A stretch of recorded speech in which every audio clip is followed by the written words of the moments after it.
چیز یہ ہے کہ شیخ سے مناسبت ضروری ہے۔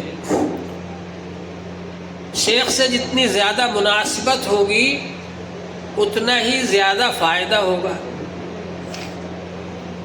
حضرت شیخ الحدیث مولانا زکریا صاحب رحمۃ اللہ علیہ کے یہاں یہ اعلان ہوتا تھا، بھائی جو تبلیغی حضرات ہیں وہ حضرت مولانا انعام الحسن صاحب سے بیعت ہو، جو دیوبند کے فارغین ہیں وہ حضرت مفتی محمود صاحب سے بیعت ہو،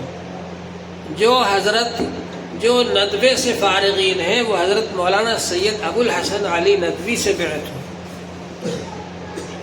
اور پھر آخر میں اعلان ہوتا تھا کہ جو حضرات حضرت شیخ سے ہی بیعت ہونا چاہتے ہیں پھر وہ یہ کلمات کہیں۔ تو معلوم یہ ہوا کہ شیخ سے مناسبت ہونا بہت ضروری ہے۔ حضرت مولانا عبد الماجد صاحب دریابادی رحمۃ اللہ علیہ کے دل میں یہ جذبہ پیدا ہوا کہ بیعت ہونا چاہیے، تو وہ دیوبند گئے حضرت مولانا حسین احمد مدنی رحمۃ اللہ علیہ کے پاس۔ حضرت مولانا حسین احمد مدنی رحمۃ اللہ علیہ سے کہا کہ حضرت میں آپ سے بیعت ہونا چاہتا ہوں، مجھے بیعت کر لیجئے۔ حضرت نے کہا بھائی میں تو اس لائق نہیں ہوں، لیکن چلو میں تم کو لے کر تھانہ بھون چلتا ہوں۔ تو وہ ان کو لے کر تھانہ بھون آئے حضرت تھانوی رحمۃ اللہ علیہ کے پاس اور کہا حضرت آپ ان کو بیعت فرما لیجئے۔ تو حضرت تھانوی رحمۃ اللہ علیہ نے فرمایا آپ نے کیوں بیعت نہیں کیا؟ کہا کہ میں تو اس لائق نہیں ہوں۔ تو حضرت تھانوی رحمۃ اللہ علیہ نے فرمایا کہ اس لائق نہیں ہے کا مطلب یہ ہے، اگر یہ ہے کہ میں جنید نہیں ہوں، شبلی نہیں ہوں، تو جنید اور شبلی تو میں بھی نہیں ہوں، اور اگر یہ مطلب ہے کہ آپ ان کو فائدہ پہنچانے کے لائق نہیں ہے تو یہ بات غلط ہے۔ ان کو فائدہ آپ بھی پہنچا سکتے ہیں، میں بھی پہنچا سکتا ہوں، لیکن بیعت تو آپ ہی کریں، اس لیے کہ آپ بھی خادم قوم اور یہ بھی خادم قوم، یعنی آپ بھی خوب تحریکات جنگ آزادی میں حصہ لے رہے ہیں اور جلسے جلوس اور فلاں اور یہ وہ، تو کہا کہ آپ بھی خادم قوم اور یہ بھی خادم قوم، بیعت تو آپ ہی کریں، لیکن میری خانقاہ میں چھوڑ دیں، اصلاح میں کروں گا۔ چنانچہ حضرت مولانا عبد الماجد دریابادی رحمۃ اللہ علیہ حضرت مدنی رحمۃ اللہ علیہ سے بیعت ہوئے، پھر حضرت تھانوی رحمۃ اللہ علیہ کی خانقاہ میں رہے۔ پھر ان پر اتنا غلبہ ہوا کہ جب انہوں نے انگریزی میں تفسیر لکھی تو اس میں جگہ جگہ حضرت تھانوی رحمۃ اللہ علیہ کا حوالہ دیا کہ مرشد تھانوی نے یہ فرمایا۔ تو بہرحال شیخ سے مناسبت ہونا چاہیے اور استفادہ آسان ہونا چاہیے، جب چاہے مل سکیں، جب چاہے ملاقات کر سکیں، ان سے مناسبت ہو کہ جو حالات آپ کے ہیں ویسے ہی حالات ان کے ہو، تو اس سے فائدہ زیادہ ہوتا ہے۔ تو پہلی چیز ہے اس میں ارادت، چاہنا، کسی کا مرید بننا۔ اب ارادت کرنے والوں کے 3 درجے ہوتے ہیں۔ ایک تو وہ ہے جنہوں نے بیعت کر لی، توبہ کر لی کہ ہاں بھائی چلو مقصد حاصل ہو گیا، ہم نے گناہوں سے توبہ کر لی حضرت کے ہاتھ پر۔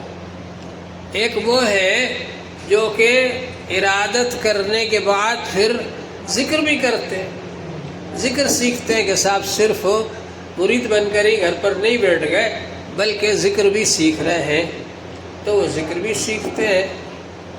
اور ایک وہ ہے جو یہ چاہتے ہیں کہ ہمارے اندر اللہ تعالیٰ کا نور آ جائے، اللہ تعالیٰ سے تعلق کامل طور پر جڑ جائے، تو پھر اس کے لیے اور زیادہ کوششیں کرتے ہیں۔ تو یہ تینوں قسم کے حضرات ہوتے ہیں ارادت کرنے والے۔ اسی طرح سے دوسری چیز ہے صحبت شیخ۔ صحبت شیخ کا مطلب یہ ہے کہ مرید ہونے کے بعد اپنے شیخ کے ساتھ رہنا چاہیے اور یہ کوشش کرنا چاہیے کہ شیخ کے اندر جو کمالات ہیں وہ کمالات ہمارے اندر بھی حاصل ہو جائے۔ اس کا ایک طریقہ تو یہ ہے کہ جیسے آئینہ ہے، آئینے کو آپ سورج کے سامنے رکھ دیں تو سورج جس طرح سے روشن ہے ایسے ہی آئینے کے اندر بھی ایک سورج نظر آئے گا۔ تو مطلب یہ کہ اپنے دل کو پاک صاف کر کے شیخ کے پاس میں حاضر ہو، تاکہ شیخ کے دل پر جو انوارات اللہ تعالیٰ کی طرف سے آ رہے ہیں وہ ہمارے دل میں بھی آئیں۔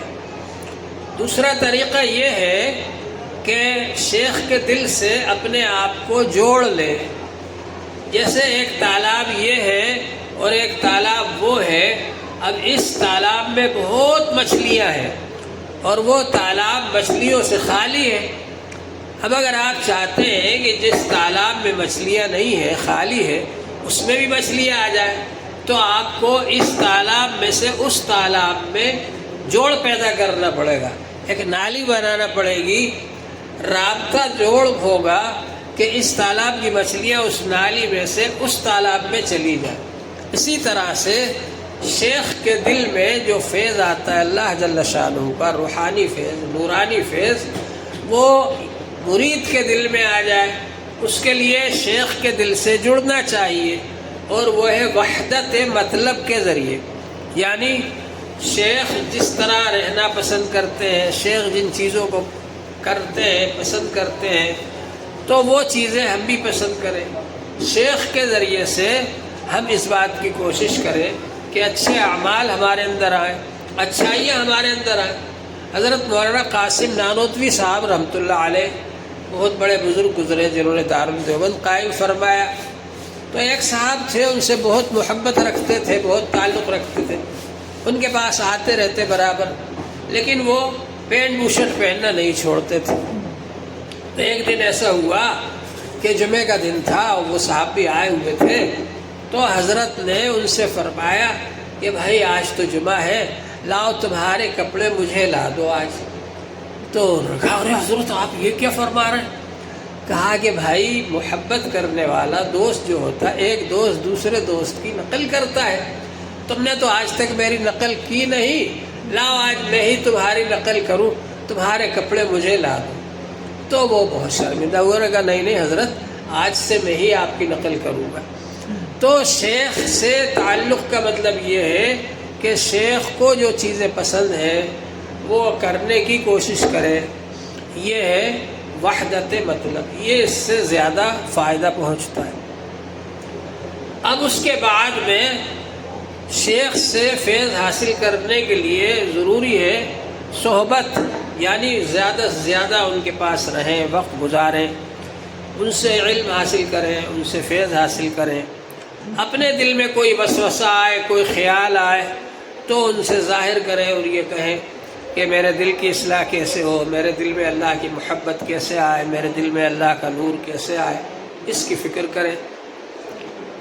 ایک صحابی ہیں، وہ کہنے لگے ارے ہم تو منافق ہو گئے۔ ایک اور صحابی سے ملے، انہوں نے کہا یہ حال تو میرا بھی ہے کہ جب حضور کی مجلس میں ہوتے ہیں تو بڑی اچھی حالت ہوتی ہے، مجلس سے آ جاتے ہیں تو وہ حالت نہیں رہتی، چلو چل کر بتائیں حضور صلی اللہ علیہ وسلم۔ آ کر کے عرض کیا کہ اللہ کے رسول، آپ کی مجلس میں ہوتے ہیں تو بڑی اچھی حالت ہوتی ہے ہمارے دل کی، اور جب آپ کی مجلس سے چلے جاتے ہیں تو وہ حالت نہیں رہتی۔ تو حضور پاک صلی اللہ علیہ وسلم نے فرمایا کہ ہاں جب ہماری مجلس میں ہوتے ہو تو وہ بہت اچھی حالت ہوتی ہے، جب چلے جاتے ہو تو وہ حالت نہیں ہوتی، لیکن وہ دھیرے دھیرے دھیرے دھیرے کیفیات حاصل ہوتی رہتی ہے، اور پھر انشاءاللہ تعالی پوری طرح سے کیفیات حاصل ہو جائیں گی۔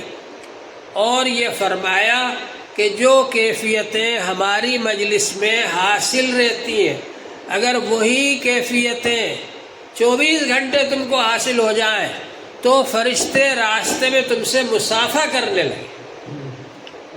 تو بہرحال شیخ کی مجلس کے اندر حاضر ہونا اور ان سے استفادہ کرنا یہ ہے۔ تیسری چیز ہے ذکر الہی۔ ذکر الہی کا مقصد بھی یہ ہے کہ ہمارے دل کے اندر جو برائیاں ہیں، جو کوڑا کباڑا بھرا ہوا ہے، کچرا بھرا ہوا ہے، وہ صاف ہو جائے، ہمارا دل صاف ستھرا ہو جائے آئینے کی طرح، اس کے لیے ذکر کیا جاتا ہے۔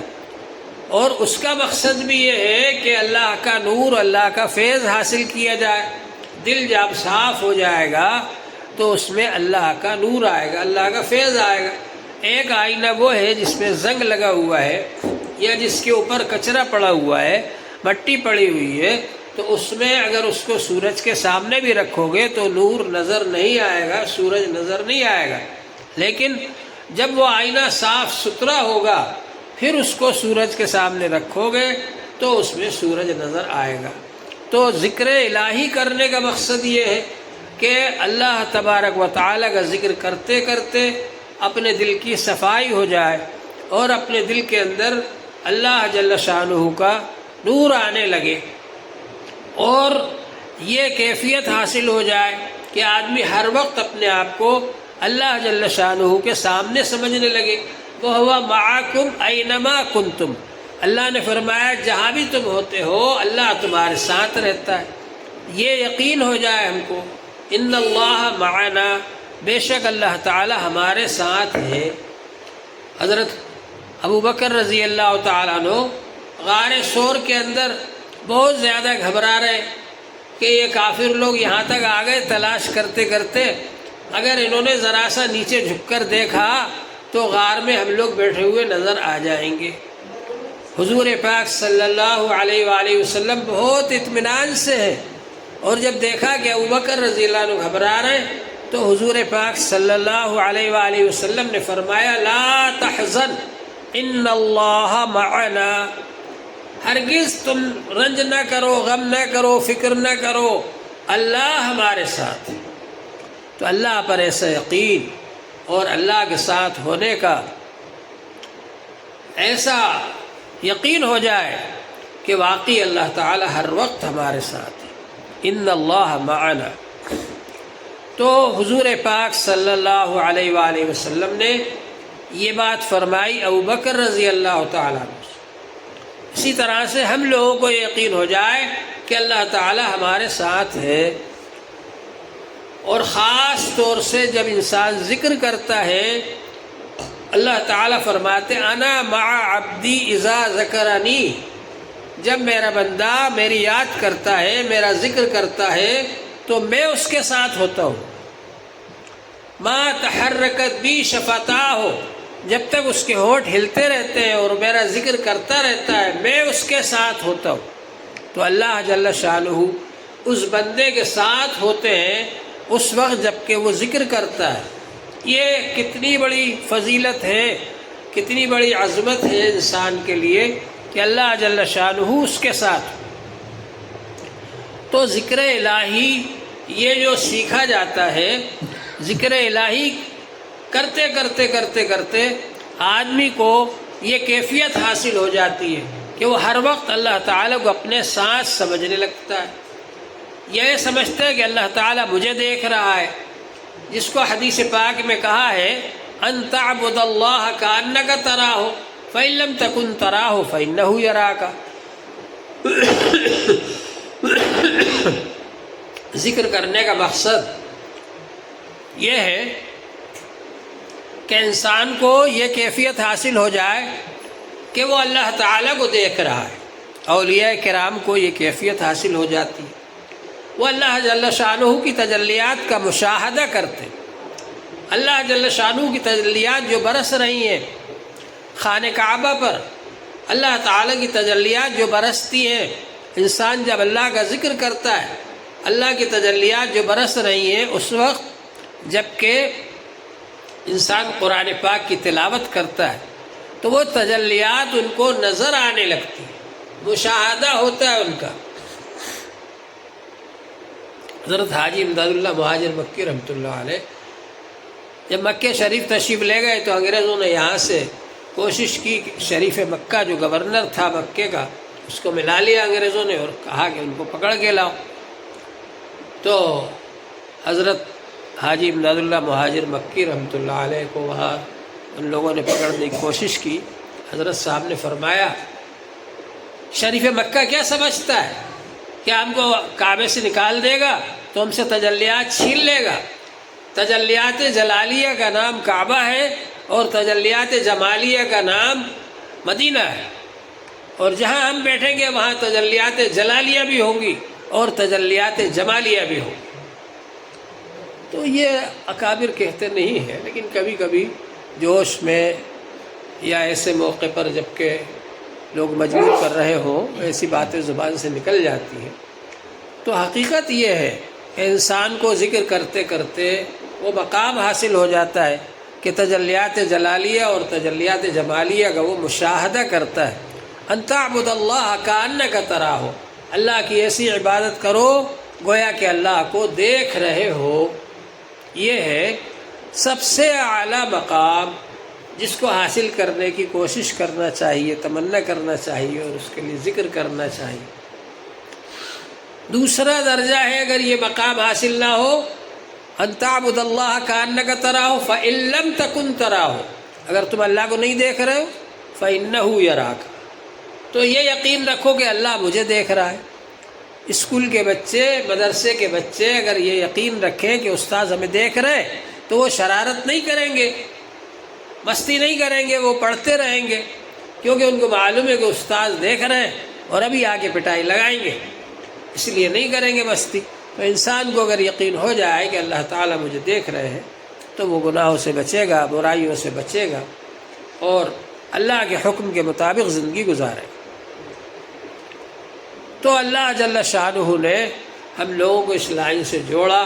اس لائن میں 3 چیزیں ہیں۔ ارادت ہے، ارادت کا مطلب کسی کا مرید بننا، اب مرید بن گئے، اب اس کے بعد میں ہے فیض حاصل کرنے کی کوشش کرنا کہ ہمارے اندر بھی وہ صفات آ جائیں، وہ خوبیاں آ جائیں، وہ کمالات آ جائیں جو ہمارے شیخ پہ ہیں۔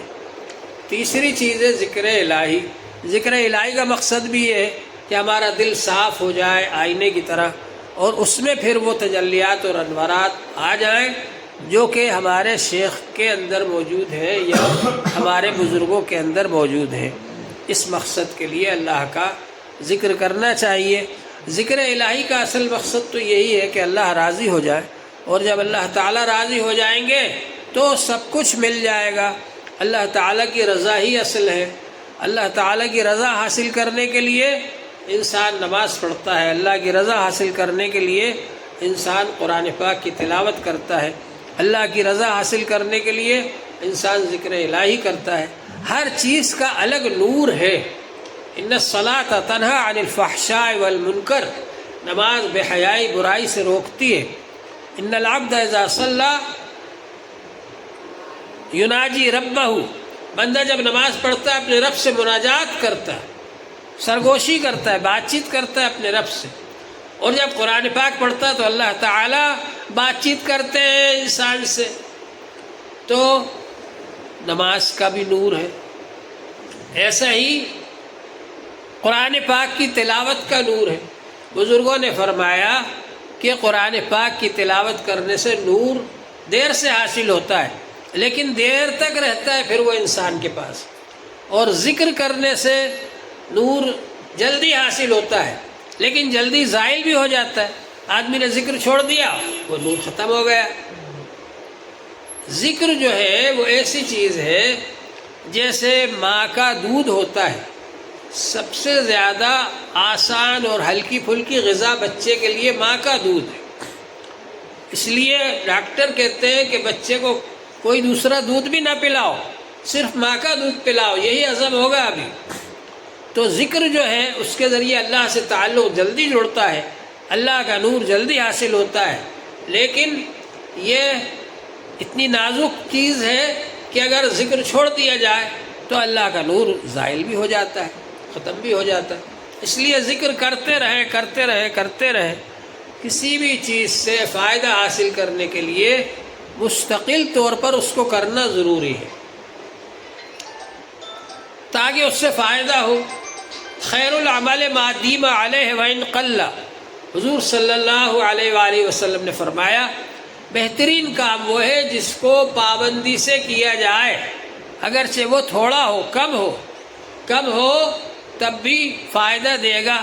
ایک ایک قطرہ بھی اگر مسلسل گرتا رہے تو پتھر پر بھی سوراخ کر دیتا ہے۔ پانی کا ایک ایک قطرہ برابر گرتا رہے مسلسل لگاتار تو پتھر میں سوراخ ہو جاتا ہے۔ تو انسان جو کام مستقل کرتا ہے، ہمیشہ کرتا ہے پابندی سے، چاہے وہ تھوڑا ہو، تو اس کا فائدہ ہوتا ہے۔ دوسری چیز یہ ہے کہ یہ جو عمل ہے اس کو آپ جب پابندی سے کریں گے تو اس کے فوائد ہوں گے۔ جو فرائض ہیں ان کو ادا کرنا ضروری ہے۔ حدیث شریف میں ہے فرائض سے اللہ کا قرب جتنا حاصل ہوتا ہے کسی اور چیز سے وہ حاصل نہیں ہوتا۔ نماز پڑھنا فرض ہے، زکوٰۃ دینا فرض ہے، حج کرنا فرض ہے۔ کوئی آدمی فرض تو ادا کرے نہیں اور صرف ذکر کرتا رہے تو یہ تو نفل ہے، مستحب ہے۔ پہلے تو فرض ادا کرنا ہے، ایک آدمی کی ڈیوٹی لگائی ہے ایک صاحب نے کہ بھائی تم 10 بجے سے 4 بجے تک یہ دفتر میں بیٹھا کرو. اب وہ 10 بجے سے 4 بجے تک دفتر میں تو نہیں بیٹھتا، اور وہاں آفیسر کے گھر جاتا ہے اور اس سے سلام کرتا ہے اور دعا لیتا ہے اور کہتا ہے کوئی کام ہو تو بتا دو. تو آفیسر کہے گا بھائی یہ تو ابھی تمہارا ڈیوٹی کا وقت ہے، تم جا کر دفتر میں بیٹھو ڈیوٹی کرو. ہاں، ڈیوٹی کا وقت ختم ہونے کے بعد اگر 4 بجے کے بعد کوئی آدمی جاتا ہے نوکر اپنے آفیسر کے گھر اور اس سے کہتا ہے وہ کوئی کام ہو تو بتا دو، گھر سے دوا لانا ہے، سودا لانا ہے، میں لا کر دیتا ہوں، تو اس سے آفیسر خوش ہوگا. تو ایک تو فرائض ہے ان کا تو ادا کرنا ضروری ہے. فرائض چھوڑ کر نوافل پڑھیں گے کوئی فائدہ نہیں، فرائض چھوڑ کر وظیفے پڑھیں گے کوئی فائدہ نہیں. فرائض تو ادا کرنا ہی ہے. فرائض ادا کرنے کے ساتھ ساتھ اگر آپ ذکر بھی کر رہے ہیں، نوافل بھی پڑھ رہے ہیں، تو حضور پاک صلی اللہ علیہ وآلہ وسلم نے ارشاد فرمایا سب سے زیادہ اللہ کا قرب حاصل ہوتا ہے، آدمی اللہ کے قریب پہنچتا ہے فرائض کے ذریعے. پھر اس کے بعد نوافل کے ذریعے، نفل پڑھنے کے ذریعے، نفل نماز پڑھ رہے ہیں، قرآن پاک کی تلاوت کر رہے ہیں، اللہ کا ذکر کر رہے ہیں، برابر کرتے رہے، برابر انسان اللہ کے قریب ہوتا رہتا ہے، قرب حاصل کرتا رہتا ہے. یہاں تک کہ فرمایا اللہ جل شانہ نے حتیٰ کنت سمعہ الذی یسمع بہ، میں اس کے کان بن جاتا ہوں جن سے وہ سنتا ہے، اور میں اس کی آنکھیں بن جاتا ہوں جن سے وہ دیکھتا ہے، اور میں اس کے ہاتھ بن جاتا ہوں جن سے وہ پکڑتا ہے، میں اس کے پیر بن جاتا ہوں جن سے وہ چلتا ہے. یعنی اللہ کے اتنے قریب ہو جاتا ہے وہ کہ اس کا دیکھنا اللہ کی مرضی کے مطابق ہوتا ہے. اللہ نے جن چیزوں کو دیکھنے کہا اسی کو دیکھے گا. اس کا سننا اللہ کی مرضی کے مطابق ہوتا ہے، جب جس چیز کو سننے کا کہا سنا، ورنہ نہیں سنا. اس کا پکڑنا اور لینا اللہ کی مرضی کے مطابق ہوتا ہے. اس کے ہاتھ وہی کام کرتے ہیں جو اللہ چاہتے ہیں. اس کا چلنا اللہ کی مرضی کے مطابق ہوتا ہے. اور بعض بزرگوں نے فرمایا گفتہ اللہ بود، اس کی بات اللہ کی بات ہوتی ہے، گرچہ از حلقوم عبداللہ بود، اگرچہ وہ بندے کے حلق سے نکلتی ہے.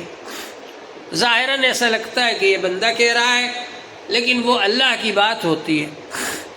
چنانچہ ایک بزرگ کے پاس میں ایک عورت اپنے بچے کو لے کر کے آئی اور کہا کہ حضرت یہ بیمار ہے، اس پر آپ دم کر دیجئے کہ اس کو شفا ہو جائے، صحت ہو جائے، تندرستی ہو جائے.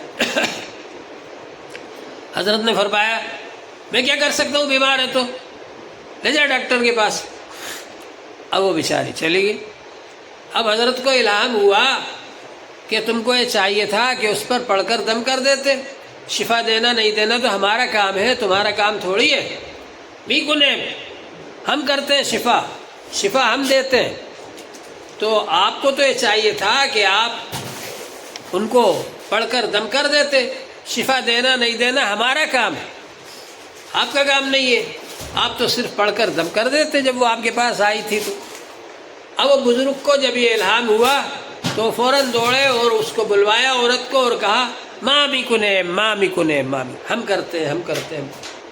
اب عام آدمی جو یہ الفاظ سنے گا کہ ارے بزرگ ہو کر کے ایسا کہہ رہے ہیں کہ مامی کنے ہم کرتے ہیں، اللہ دیتا ہے شفا، یہ تو کہہ رہے ہیں ہم کرتے. تو وہ ان کے الفاظ نہیں، ان کو جو تنبیہ کی گئی اللہ تعالیٰ کی طرف سے، اور یہ اللہ تعالیٰ نے فرمایا کہ مامی کنے ہم کرتے ہیں شفا، تم کو تو پڑھ کر دم کر دینا چاہیے تھا. تو اللہ تعالیٰ کے الفاظ ہیں، لیکن کیونکہ ان کو تنبیہ کی گئی ان الفاظ کے ذریعے، اس لیے ان کو وہ الفاظ بہت اچھے لگے، اس لیے وہ ان الفاظ کو دہرا رہے. تو بہرحال بندے کی آواز ہوتی ہے، بندے کی زبان ہوتی ہے، لیکن وہ الفاظ اور وہ باتیں اللہ تعالیٰ کی ہوتی ہیں جو کہ وہ کہتے ہیں. تو یہ مقام حاصل ہو جاتا ہے انسان کو ذکر کرتے کرتے. تو بہرحال چھت پر چڑھنے کے لیے کوشش کرنا چاہیے، لیکن ایک دم کوئی چھت پر نہیں چڑھ سکتا. وہ چاہے ایک ٹانگ نیچے رکھے اور ایک ٹانگ چھت پہ رکھے، نہیں ہوتا. زینہ بزینہ، زینے پر چڑھتے چڑھتے ایک دن آدمی چھت پر پہنچ جاتا ہے. اسی طرح سے ذکر اذکار کرتے رہیں اور مراقبہ کرتے رہیں اور شیخ سے فیض حاصل کرتے رہیں اور صحبت حاصل کرتے رہیں تو ایک وقت ایسا آتا ہے کہ انسان کو اللہ تعالیٰ یہ مقام عطا فرما دیتے ہیں۔ اللہ جل شانہ ہم سب کو نیک اعمال کی توفیق عطا فرمائے اور برائیوں سے حفاظت فرمائے۔ وآخر دعوانا ان الحمد للہ رب العالمین۔